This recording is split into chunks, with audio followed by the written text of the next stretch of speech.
بہت بڑی نعمت ہے۔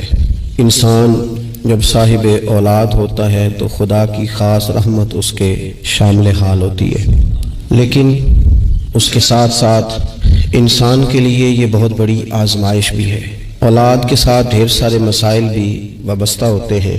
ان کے لیے ان کے والد اور ان کی والدہ کے ذمے جو حقوق اللہ رسول نے صلی اللہ تعالیٰ علیہ وسلم عائد فرمائے ہیں، ان کا خیال رکھنا بھی بڑا ہی ضروری ہے۔ ہمارے ہاں یہ ہوتا ہے کہ ماں باپ یقیناً اولاد کے لیے اچھا ہی سوچتے ہیں، لیکن چونکہ ہماری سوچیں ہمیشہ دنیا داری کے گرد گھومتی ہیں، اور ہمارے زمانے میں کامیابی کا معیار ہی لوگوں نے اقتدار کو، مال کو، جاہ و حشمت کو بنا لیا، تو پھر اپنی اولاد کے لیے بھی لوگ اسی کے حصول کو سب سے بڑا سرمایہ سمجھتے ہیں، اور ہمیشہ بچوں کی یہی تربیت کرتے ہیں کہ انہیں مال کیسے جمع کرنا ہے، انہیں کس طرح سے معاشرے کے اندر حصول اقتدار کے لیے یا بڑے مناصب کے لیے کوشش کرنی ہے۔ نتیجہ یہ نکلتا ہے کہ ایک عجیب سی مادہ پرستی ماحول میں پیدا ہو جاتی ہے۔ اسلام تربیت اولاد کے حوالے سے ہماری جو رہنمائی کرتا ہے تو وہ ساری باتیں اس میں شامل ہیں۔ بچوں کو آپ رزق حلال کمانے کی تلقین 100% کریں گے، انہیں اس فن سے ضرور آگاہ کریں کہ وہ کبھی کسی کے دستے نگر نہ رہے، کہیں انہیں ہاتھ نہ پھیلانا پڑے،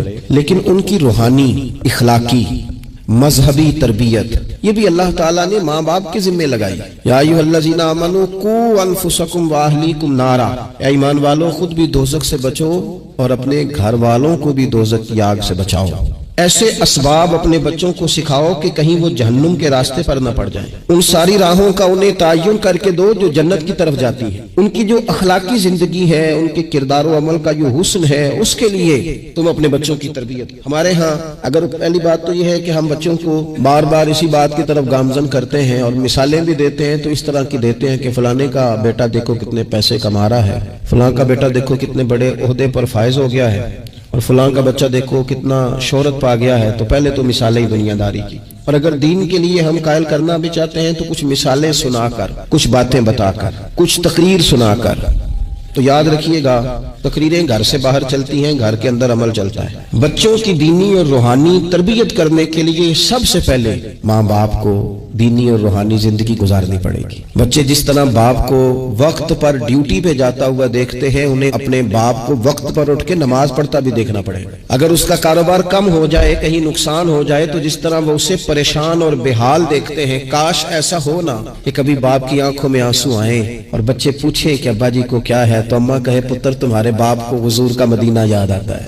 یہ چیزیں روحانی زندگی جب ہم گزاریں گے تو بڑی جلدی ہمارے بچوں کے اندر یہ چیزیں پیدا ہوں گی۔ لیکن یہ تو نہیں نہ ہو سکتا کہ آپ فصل گندم کی بوئیں اور کاٹنا چاول چاہیں، یہ ممکن نہیں ہے۔ ہم چاہیں کہ ہم گھر میں کوئی دینی کام نہیں کریں گے، لیکن پتر تیرے اوپر پابندی ہے، تو نے سارے دینی، روحانی، اسلامی سارے تو نے کام کرنے ہیں۔ میرے پاس لوگ بچے داخل کرانے آتے ہیں تو ایک جملہ وہ اکثر بولتے ہیں، وہ کہتے ہیں جی میں بچہ داخل کرانا چاہتا ہوں تاکہ میری بخشش کا ذریعہ بن جائے۔ تو میں کہتا ہوں یہ بات آپ کی ٹھیک ہے، حدیث پاک میں الفاظ موجود ہیں کہ اللہ تعالیٰ والدین کو اعزاز دے گا، لیکن آپ ماشاءاللہ باشعور ہیں۔ اگر آپ کو اس بات کا شعور ہے نا کہ بچے کی وجہ سے حافظ قاری علامہ صاحب کی وجہ سے میری بخشش ہو جائے گی، تو اور بھی تو کئی چیزیں بخشش والی ہیں، آپ عمل کیوں نہیں کرتے؟ ان پر آپ توجہ کیوں نہیں دیتے؟ اس طرف بھی تو آپ غور فرمائیں۔ آپ کسی اور کے ذریعے سے جو بخشش چاہتے ہیں تو کوئی ایسا کام کرے نا کہ ہم رب سے دعا کریں تو اللہ ہماری وجہ سے کسی اور پر بھی فضل فرما دے۔ لیکن ہم اپنے آپ کو تبدیل نہیں کرنا چاہتے، اپنے اندر تبدیلی نہیں لانا چاہتے۔ ہم کوئی سویرے اٹھ کے کچھ مصلی کو، عبادت کو، اللہ کو ٹائم نہیں دینا چاہتے۔ ہم گھر میں سچ نہیں بولنا چاہتے۔ کیا ہمارے بچوں کو خبر نہیں ہے کہ ہم موبائل پہ کیا دیکھتے ہیں؟ کیا بچوں سے یہ بات چھپی ہوئی ہے کہ گھر کے اندر جو مال آتا ہے وہ کس طرح کا ہے؟ کیا ہمارے بچے نہیں دیکھتے کہ ہمارے باپ کا رویہ ہماری ماں کے ساتھ کس طرح کا ہے؟ کیا وہ چیزیں بنظر غائب غور سے ملاحظہ نہیں کرتے کہ ہماری اماں کا رویہ اپنے میکے کے حق میں کیا ہوتا ہے اور باپ کے والدین کے حق میں کیا ہوتا ہے؟ وہ ساری چیزیں جو ہمارے گھر میں ہو رہی ہوتی ہیں وہ بغیر ہمارے بتائے بچے اسے سبق لے رہے ہوتے ہیں۔ اس رستے کے وہ مسافر ہوتے ہیں جس رستے پر میرے گھر والے چل رہے ہوتے ہیں۔ تو اپنے بچوں کی اخلاقی تربیت کے لیے سب سے پہلے تو گرمیوں میں دوپہر کو سارے لوگ کی گاؤں میں سویا کرتے تھے، تو ایک بچہ، ایک نوجوان موٹر سائیکل پہ نا اس نے بڑا سخت ہارن لگایا ہوتا تھا، تو وہ لاڈلا بچہ تھا، اپنے ماں باپ کا اکلوتی اولاد تھی، تو وہ گلی سے گزرتا تو میری والدہ بڑی ناراض ہوتی، کئی دفعہ برا بھلا بھی کہتی کہ اس کو شرم ہی نہیں آتی، یہ سوتوں کو جگا دیتا، اتنا سخت ہارن لگا دیا ہے۔ پھر کچھ عرصے کے بعد اس نے وہ ہارن اکھیڑ دیا، اسی گلی سے گزرتا لیکن چپکے سے۔ تو بچہ شرارتیں کرنے والا شرارت چھوڑ جائے تو پھر بھی سوال کھڑا ہوتا ہے کہ کیوں چھوڑ گیا ہے؟ تو اما جی کہنے لگی انہوں پوچھتے سے کی ہویا سو. میں نے اس سے ایک دن کہا کہ خیر ہے, تو مجھے کہنے لگا بھائی جان میرے گھر میں بیٹی پیدا ہوئی ہے. تو میری والدہ نے مینوں تھپکی دے کے کہ پتر ہے ہارن لا چھڑ تیاں دے پیو انج دے کام نہیں کرتے. میں اب صاحب اولاد ہوں, تو اگر میرا کردار اس طرح کا ہوگا تو پھر لہجہ کیا ہوگا. میں نے چھوڑ دیے سارے کام, چونکہ میرے گھر میں بیٹی آ گئی ہے اور میری ماں نے مجھے کہا ہے کہ بیٹیوں کے باپ کا یہ لہجہ نہیں ہوتا. میں ایک دوسری بات بھی آپ کو عرض کرتا ہوں. میں کھانا کھا رہا تھا, گھر کے اندر بیٹھا تھا, تو میری گھر والی مجھ سے کہنے لگی کہ باہر بچہ بڑا بلک بلک کے رو رہا ہے مدرسے کا. میں نے کہا جلدی سے بلاؤ. وہ بچہ اندر آیا تو وہ کانپ رہا تھا اور اس کی حالت اس طرح کی تھی کہ شاید تھوڑی دیر میں گر جائے. تو مجھے تو کھانا بھول گیا. میں نے کہا پتر خیر ہے, کیا ہوا کیا ہے؟ تو بولے تو اس سے بات نہ ہو سکے, ہانپتے کامتے تڑپتے ٹوٹتے جملے. تو میں نے کہا بیٹے کیا بات ہے, چھوٹا سا بچہ ہے. کہنے لگا میں نے گھر ٹیلی فون کیا تھا, میرے ابا جی پھر میری اماں سے لڑ رہے ہیں. حضرت صاحب جب وہ لڑتے ہیں تو ہم چار پائیوں کے نیچے چھپ جاتے ہیں, خوف آتا ہے. میری بہنیں روتی ہیں, ہمیں کسی چیز سے اتنا ڈر نہیں آتا کیونکہ ہمارا والد پھر ہماری اماں کو مارتا ہے, خوف آتا ہے. آج گھر میں نا پھر ابا جی اماں کو پیٹ رہے ہیں. میں نے فون کیا تھا تو بہنیں رو رہی ہیں, آپ دعا کر دیں ہمارے گھر میں سکون ہو جائے. ہم تو اپنے بچوں کی آنکھوں میں آنسو نہیں دیکھ سکتے, پر یہ کس نے رلایا ہمارے بچوں کو؟ ماں باپ نے مل کے. کس نے تباہی کی, ان کے خیالات کیوں بکھر گئے؟ اتنا خوف کس چیز نے طاری کیا؟ یہ سکون کس نے چھینا؟ میں نے پھر ان کے والد کو بلایا, گزارش کی, اور مجھے امید ہے کہ وہ میری بات بھی سمجھ گئے ہوں گے. میں نے ان کو وہ سارے حالات سے آگاہ کیا کہ آپ کے بچوں کی نفسیات کہاں تک جا رہی ہے. پر میری آپ اس واقعے کے بعد میں سمجھا کہ شاید یہ ایک گھر کا مسئلہ تو نہیں ہوگا, جانے کتنے گھروں میں یوں ہوتا ہوگا, کتنے بچے خوف کی زندگی گزارتے ہوں گے, اللہ جانے اب کیا ہونے لگا ہے. تو اپنے بچوں کی اخلاقی تربیت کے لیے, اخلاقی بڑا پیار کرتا ہے باپ اپنے بچے سے. میں صحیح بتاتا ہوں, آپ بڑا پیار کرتی ہے ماں اپنے بچے سے, لیکن یاد رکھنا اس پیار میں کہیں وہ اخلاقی حدود کو کراس نہ کر جائے. یہ دیکھ لینا کہیں آپ کے لاڈ پیار میں کوئی ناجائز بات اس کے منہ سے نکلے کسی کے بارے میں, اور آپ اسے قبول کر کے کہیں اسے تباہ نہ کر دیں. باپ میں نے دیکھا ہے یہ کام کرتے ہیں کہ بچے نے اگر کبھی کوئی تحفہ مانگ لیا ہے اور موقع آ گیا ہے تحفہ دینے کا, تو باپ اوور ٹائم بھی لگاتا ہے. والد کہتا ہے اپنی فیکٹری کے مالک سے کہ میں تھوڑے تھوڑے کٹوا دوں گا, پر مجھے بچوں کے لیے گفٹ خریدنا ہے, ان کے کپڑے بنوانے ہیں. بڑی جان جوکھوں میں ڈالتا ہے, اور وہ کہتا ہے کہ میں اپنے بچوں کو مایوس نہیں دیکھنا چاہتا, میں اعلیٰ سے اعلیٰ چیز بھی لاؤں گا. پر آپ کو پتا ہے اللہ کے پیارے رسول علیہ السلام نے فرمایا کسی باپ کا اپنے بیٹے کے لیے, اپنی بیٹی کے لیے سب سے بہترین تحفہ یہ ہے کہ وہ اپنے بچوں کو اچھا ادب سکھا دے. یہ سونا تحفہ دیا ہے باپ نے کہ اس بچے کو اس نے اچھی تربیت سے روشناس کرا. یہ خوبصورت تحفہ سونا کمال کر دی والد نے کہ اس نے اپنے بچے کے آداب زندگی میں ایک اچھے ادب کا اضافہ کیا. آپ نہ ہزاروں کا لاکھوں کا تحفہ لے کے آئیں, لیکن اس کی اخلاقی تربیت کریں, اس کے کردار میں جاذبیت پیدا کریں. ہو نہ آج بھی کوئی ماں ایسی جو غوث پاک کی ماں کی طرح کہے پتر بھوک کاٹ لینا پر جھوٹ نہ بولنا. ہو نہ کوئی ماں آج بھی ایسی جو بابا فرید کی ماں کی طرح یہ کہے پتر تجھے شکر پسند ہے پر ملے گی تب جب تو نماز پڑھ کے مصلی اٹھائے گا.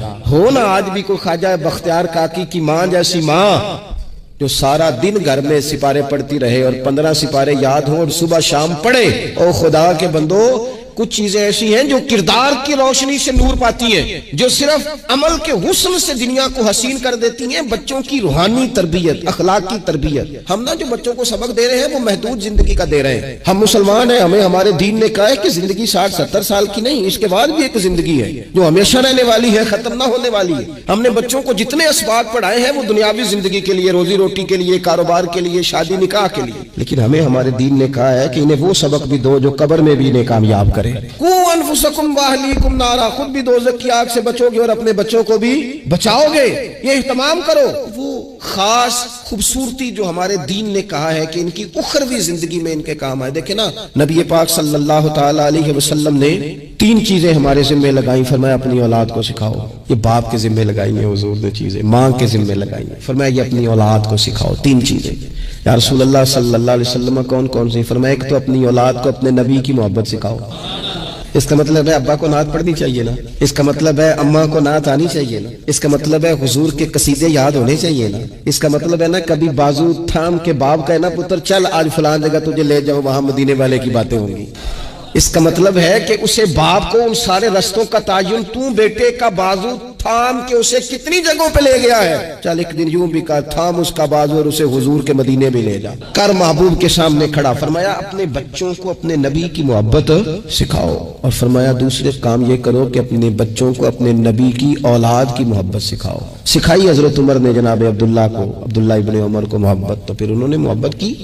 اپنی اولاد کو اپنے نبی کریم کی اولاد کی اہل بیت کی محبت سکھاؤ. اور تیسرا حضور نے ذمہ لگایا کہ اپنے بچوں کو قرآن پاک کی تلاوت سکھاؤ. یہ ماں باپ سکھائیں, پہلے خود سیکھیں پھر اپنے بچوں کو سکھائیں. انہیں کہ پتر آ بیٹھ میرے پاس بیٹھ کے قرآن شریف پڑھ, میں تجھے پڑھاتا ہوں. تلاوت کلام مجید تو ہر مسلمان کے لیے صحیح تلفظ سے سیکھنا ضروری ہے, تو پہلے سیکھیں پھر سکھائیں. تو ان کی اخلاقی تربیت, روحانی تربیت, دو انسان کی تربیت کے مزاج ہوتے ہیں. ایک اس کی ظاہری تربیت ہوتی ہے, ایک اس کی باطنی تربیت ہوتی ہے. اس کے ظاہر کا بھی خیال کریں. نبی پاک علیہ السلام کے سامنے ایک بچہ کھانا کھا رہا تھا تو جہاں سے مرضی کھا رہا تھا, تو اللہ کے پیارے رسول صلی اللہ تعالی علیہ وسلم نے فرمایا سیدھے ہاتھ سے کھاؤ اور اپنی سائیڈ سے کھاؤ, اللہ تمہیں برکت عطا کرے گا. بچوں کو اخلاق کا, آداب کا طریقہ بھی بتایا جائے. ہمارے ہاں نا شادی سے واپس آ کر, محفل سے واپس آ کر بچوں کو ڈانٹا جاتا ہے کہ آج تو آپ نے بڑی انسلٹ کرا دی, آپ کو روٹی نہیں کھانی آئی. تو بھئی یہ بچوں کو آپ ڈانٹے نہیں, یہ تو آپ کو چاہیے تھا کہ اس سے پہلے سکھایا جاتا کہ کھانا کیسے ہے, بیٹھنا کیسے ہے, جانا کیسے ہے, کسی سے سلام کلام کیسے کرنا ہے. یہ ڈانٹنے کی بات ہے؟ یا استاد کو چاہیے تھا کہ اپنی کارکردگی پر غور کرتا, بجائے اس کے کہ اپنی کارکردگی کو دہرایا جائے. الٹا آپ اس شخص کو ڈانٹ رہے ہیں جس جو زیر تربیت ہے. اور پھر بعض اوقات یہ ہوتا ہے کہ بچوں کو اس طرح ڈانٹا جاتا ہے, ہمارے صوفیاء نے لکھا جب بچے پہ غصہ آئے تب اسے سزا نہیں دینی. وہ سمجھتے ہیں کہ میری اماں میری ہر خواہش پوری کرتی ہے تو اب ہر شخص ہی ایسا بن جائے. ایسا ہو نہیں سکتا بھائی. ماں کا معاملہ اور ہے, باپ کا معاملہ اور ہے, لیکن اگر آپ اس لاڈ پیار کے اندر اپنے آپ کو غسیلہ کر لیں گے تو زندگی بھر آپ تکلیف میں رہیں گے. آپ کو بے شمار آزمائشوں کا سامنا کرنا پڑے. حوصلہ, درگزر, معافی. نبی کریم صلی اللہ تعالی علیہ وسلم نے جس چیز کے ساتھ دنیا کو فتح کیا اس میں سب سے اہم رول درگزر کا ہے. اگر آپ معاف کرنا نہیں جانتے تو آپ تو اپنوں کے ساتھ بھی دشمنی رکھیں گے, اس لیے کہ کمزوریاں تو ہر بندے میں ہوتی, پھر تو آپ اپنوں سے بھی ہٹ جائیں. زندگی میں بہت زیادہ ظرف, بہت زیادہ حوصلہ پیدا کریں. ایک اسلام کے جو ہیرو گزرے ان میں ایک ہیرو کا نام ہے حضرت عمر بن عبدالعزیز. یہ بادشاہ بھی تھے اور اللہ کے ولی بھی تھے. بادشاہ وقت ہونے کے باوجود نہ رات کو 2 گھنٹے وقت نکال کے تو ٹوپیاں سیا کرتے تھے. ٹوپیاں سیتے تھے, کھگے کی ٹوپیاں بنتی تھیں, کھجور کی چھال کی وہ سیتے تھے اور بیچ کے گزارا کرتے تھے. 3 سپارے قرآن پاک کے روز پڑھتے تھے. کبھی کبھی اس بات سے بڑا دکھ ہوتا ہے کہ فجر کی نماز کے وقت 6 لوگ ہوتے ہیں مسجد میں, اور ٹھیک 1.5 گھنٹے کے بعد جب اسکول کالج کا ٹائم ہوتا ہے تو رستوں میں جگہ نہیں ملتی گزرنے کے لیے. اگر آپ کو آپ کا مستقبل سب کو اٹھا دیتا ہے 7:30 بجے آپ کا مستقبل, تو کیا قبر اشر کے لیے آپ 1.5 گھنٹہ پہلے نہیں اٹھ سکتے؟ یعنی وہی ساری قوم جو 1.5 گھنٹہ پہلے دروازے بند کر کے مکفل سو رہی ہے, وہ ساری سڑکوں پہ, رستہ ہی نہیں مل رہا. اتنا بڑا ظلم. مجھ سے ایک بچے نے, ایک دوست نے کہا نماز میں دل نہیں لگتا. میں نے کہا دل کا تو معاملہ ہی نہیں, نہ بھی لگے تو نماز تو پھر بھی پڑھنی ہے. نماز کو دل لگی کا نام ہے, نہیں لگتا تو نہ لگے. دوائی کھانے میں دل لگتا ہے. چلو یہ بتاؤ اسکول آنے کو دل کرتا ہے؟ اب تو ہنسنے لگے سارے. کالج آنے کو دل کرتا ہے؟ پیپر دینے کو دیتے ہو کہ چھوڑ دیتے ہو؟ سارا سال محنت کی, پیپر دینے کو دل ہی نہیں کر رہا. یہاں تعویذ لینے جاتے ہو, دم کراؤں جی میرا دل نہیں کر رہا. عجیب فلسفہ ہے نا صاحب. ایک دوست نے مجھے کہا نماز میں دل نہیں لگتا. میں نے کہا کیا کرتے ہو؟ کہتا میں وابڈا کا ملازم ہوں. تو میں نے کہا آپ نے کبھی نہیں کہا کہ میری تنخواہ آ گئی ہے بینک میں پر میرا لینے جانے کو دل نہیں کر رہا, کوئی دم کر دیں. کبھی نہیں آپ نے کہا کوئی تعویذ دے دیں. یہ جھوٹ کا پلندہ ہے. یہ تو بات ہے اہمیت کی, یہ تو اہمیت کی بات ہے. ایک دوست اسی طرح فرمانے لگے کہ پیر صاحب میرا دل نہیں لگتا نماز میں, صبح نہیں اٹھا جاتا. تو سعودی عرب میں وہ کام کرتے ہیں, تو ایک رات کو ملنے آئے, کہنے لگے صبح کی فلائٹ سے لوٹ رہا ہوں, کیا ٹائم ہے؟ کہنے لگا جی صبح 4 بجے کی ہے. میں نے کہا تیری تو رہ جائے گی, اس لیے کہ تیری تو سویرے آنکھ ہی نہیں کھلتی, تو نے خود بتایا کہ فجر نہیں پڑتا. کہنے لگا جی میں نے 48,000 کی ٹکٹ خریدی ہے, میری آنکھ لگنی نہیں ساری رات. تو میں نے کہا صاحب اصل بات اہمیت کی ہے. اگر 48,000 کی اہمیت اتنی ہے کہ وہ مس نہیں ہوگی, تو اگر پتہ چل جائے کہ نماز کی اہمیت کتنی ہے, پھر نماز بھی مس. تو زندگی میں رواداری پیدا کریں اور ساتھ ساتھ درگزر سے کام لیں. دیکھو حضرت عمر بن عبدالعزیز رحمۃ اللہ علیہ بادشاہ تھے, درویش تھے. کچھ بادشاہوں کی لوگ عزت کرتے ہیں سیاست کے لیے اور کچھ کی قدر کرتے ہیں دل سے. لوگ ان کا بڑا اکرام کرتے تھے. تو ایک دن آپ رات کو گشت کے لیے نکلے, 2-3 گارڈ سپاہی آپ کے ساتھ تھے. اس زمانے میں لوگ لکڑی کے جوتے پہنتے تھے, اور لکڑی کا جوتا اگر موٹے تازے آدمی نے پہنا ہو, جیسے آج کل یہ باٹا کے جوتے ہوتے ہیں بڑے سخت, کو میری طرح کا صحت مند آدمی پہننا ہو اور کسی کے پیر پہ پیر رکھ دے تو سامنے والا بیچارہ بڑا بے حال ہو جاتا ہے. حضرت عمر بن عبدالعزیز گزر رہے تھے, لکڑی کے جوتے تھے. ایک بزرگ نا سوئے ہوئے تھے گلی میں زمین پہ چٹائی بچھا کے. آپ کا پیر بابا جی کے پیر پہ آ گیا. اس طرح کی جب ہنگامی صورتحال ہوتی ہے نا ایمرجنسی کی, موٹر سائیکل سے موٹر سائیکل ٹکرائے تو سامنے والا جو پہلا لفظ کہتا ہے نا وہ یہ ہوتا ہے کہ نظر نہیں آتا. یہی ہوتا ہے نا جملہ, پہلا اندھے ہیں آپ, پہلا لفظ یہی ہوتا ہے. تو پیر پہ پیر آیا تو وہ بزرگ فٹافٹ بولے, کہنے لگے حل انتم الاعمى, کیا آپ اندھے ہیں, نظر نہیں آتا؟ ان کو پتہ نہیں تھا میں بادشاہ کو کہہ رہا ہوں. ویسے یہ جملہ اگر کسی نے ہمیں کہہ دیا تو ہم تو اس کو گالی سمجھیں گے, پھر ہم اسے کہیں گے تو مجھے جانتا ہی نہیں. انہیں ماں بدولت کو کہہ دیا, اتنی تیری جرت, یہ پتہ نہیں کہ کتنے بڑے کالج میں پڑھتا ہوں, کتنی میں موٹی فیس دیتا ہوں, پرسوں میرے ابا نے نئی موٹر سائیکل خرید کے دی اور مجھے ہی تو نے کہہ دیا کہ اندھا ہوں. حضرت عمر بن عبدالعزیز کو جب کہا نا کہ کیا آپ اندھے ہیں, تو آپ فرمانے لگے نہیں بزرگوں مجھے نظر آتا ہے.